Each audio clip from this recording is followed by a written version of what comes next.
നമുക്കിന്ന് blouse stitch ചെയ്യുമ്പോൾ നെക്കിൽ ഹെമ്മിങ് ഒന്നുമില്ലാതെ സ്റ്റിച്ചിങ്ങിൽ തന്നെ നല്ല നീറ്റായിട്ട് പെർഫെക്റ്റായിട്ട് എങ്ങനെ സ്റ്റിച്ച് ചെയ്തെടുക്കാമെന്ന് നോക്കാം. അതിനാദ്യം ഇതുപോലെ മെയിൻ പീസിൻ്റെ മുകളിലായിട്ട് ലൈനിങ് വെക്കുക. അതിനുശേഷം അതിൻ്റെ മുകളിൽ ക്രോസ് പീസ് രണ്ടാക്കി മടക്കിയിട്ട് ഇതിൽ കാണുന്ന പോലെ സ്റ്റിച്ച് ചെയ്തെടുക്കണം. ഞാനിന്ന് 2 ടൈപ്പ് മെത്തേഡ് കാണിച്ചു തരുന്നുണ്ട് കേട്ടോ. എന്നിട്ട് ഇതിലെ പോലെ 1/4 ഇഞ്ച് ഗ്യാപ്പ് വിട്ടിട്ട് ബാലൻസ് ഉള്ള പോർഷൻ കട്ട് ചെയ്ത് കളയാം. എന്നിട്ട് കർവ്ഡ് ആയിട്ട് വരുന്ന പോർഷനിൽ നമുക്ക് നെക്ക് കട്ട് ചെയ്യുമ്പോൾ റൗണ്ട് ഷേപ്പിൽ വരുന്ന പോർഷനിൽ ചെറുതായിട്ട് ഇതുപോലെ കട്ട് ചെയ്ത് കൊടുക്കണം. അങ്ങനെ കട്ട് ചെയ്തതിന് ശേഷം ലൈനിങ് മെയിൻ പീസിൽ നിന്ന് ജസ്റ്റ് വിടർത്തിയിടാം.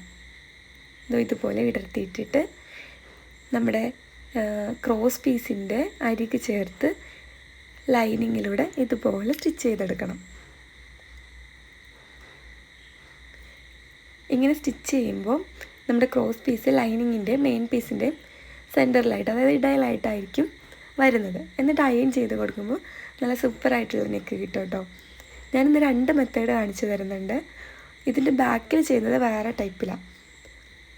അതായത് ഇങ്ങനെ ചെയ്യുമ്പോൾ നമുക്ക് ഇപ്പോൾ നെറ്റ് പോലത്തെ മെറ്റീരിയലൊക്കെ സ്റ്റിച്ച് ചെയ്യുന്ന ടൈമിൽ ഇതുപോലെ ചെയ്തിട്ടുണ്ടെങ്കിൽ നമ്മൾ വെച്ചടിക്കുന്ന ആ ക്രോസ് പീസ് വിസിബിളായിട്ട് കാണാൻ പറ്റും. അങ്ങനെ കാണാതിരിക്കാനായിട്ടുള്ള വേറൊരു മെത്തേഡൂടെ ബാക്ക് പീസിൽ കാണിച്ചു തരാം.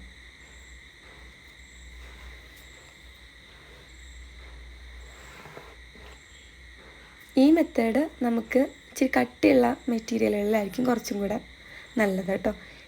ഇനി ബാക്ക് ചെയ്യുമ്പോൾ നമ്മളെടുക്കുന്ന ക്രോസ് പീസ് വേണം ആദ്യം വെക്കാൻ. എന്നിട്ട് അതിൻ്റെ മുകളിൽ മെയിൻ പീസും അതിനുശേഷം ലൈനിങ്ങും വെച്ചിട്ട് ഇതുപോലെ സ്റ്റിച്ച് ചെയ്തെടുക്കാം.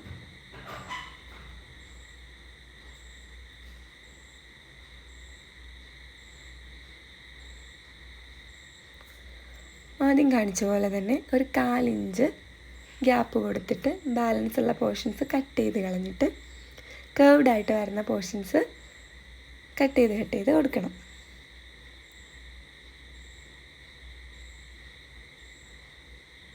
ആദ്യം കാണിച്ചതിൽ നമുക്ക് മെയിൻ പീസിൻ്റെ ലൈനിങ്ങിൻ്റെ സെൻറ്ററിലായിട്ടാണല്ലോ ആ ക്രോസ് പീസ് വരുന്നത്.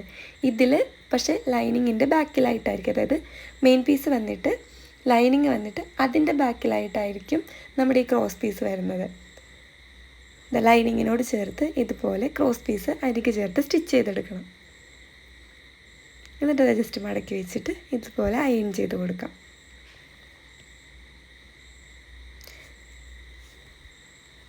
ഇനി നമുക്ക് ഇങ്ങനെ സ്റ്റിച്ച് ചെയ്തെടുക്കുന്ന ഫ്രണ്ടും ബാക്കും ഷോൾഡർ എങ്ങനെയാണ് ജോയിൻ ചെയ്യുന്നതെന്നും കൂടെ കാണിച്ചു തരാം.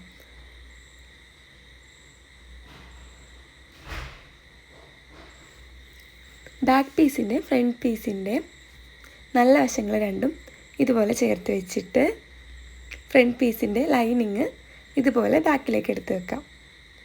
ബിഗ്നേഴ്സിന് കാണുമ്പോൾ കുറച്ച് കൺഫ്യൂഷൻ ഉണ്ടാകും. വീഡിയോ ശ്രദ്ധിച്ചൊന്ന് നോക്കിക്കഴിഞ്ഞാൽ എളുപ്പത്തിൽ മനസ്സിലാക്കിയെടുക്കാൻ പറ്റും കേട്ടോ.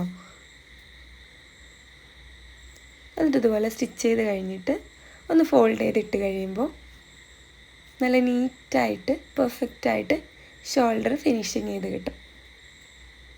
കണ്ടോ, ബാക്കിലും ഫ്രണ്ടിലും സ്റ്റിച്ചൊന്നും വരാതെ സൂപ്പറായിട്ട് സ്റ്റിച്ച് ചെയ്ത് കിട്ടുന്നതാണ്.